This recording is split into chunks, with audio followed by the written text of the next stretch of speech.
रमज़ान मोहन वेझो ते 203 में ॿोॾि मुतासिरीन लाइ नई उमीद।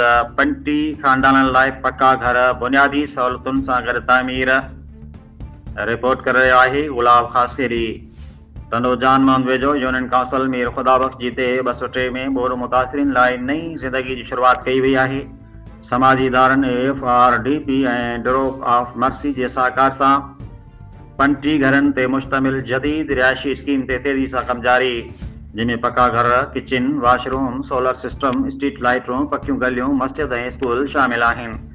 FRDP जे मुनिमाइंदे शोभान अली ॿुधायो त 2022 ऐं 2023 जी तबाह कंदड़ सैलाबनि दौरान असां हिन इलाइक़े जो दौरो कयो। हिते जमाननि जी हालत इंतहाई अफ़सोसनाक हुई। तकड़ी इमदाद, खाद खुराक, माली सहायता ऐं बुनियादी ज़रूरतुनि जो सामान फ़राहम कयो वियो हो। हुन वधीक वज़ाहत कंदे चयो त बाद में असां डोनरनि खे पिणु हिते जो दौरो करायो, जंहिंखां पोइ ड्रोप लेट ऑफ मर्सी जे माली सहकार सां मुस्तक़िल बहाली जो कमु शुरू थियो।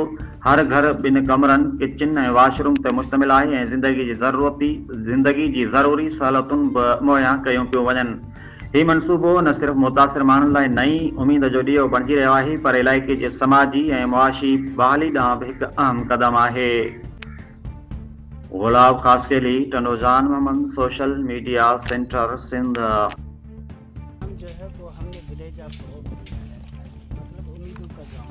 तो ये हमारा जो है वो फर्स्ट विलेज है, मॉडल विलेज जो हम बना रहे हैं।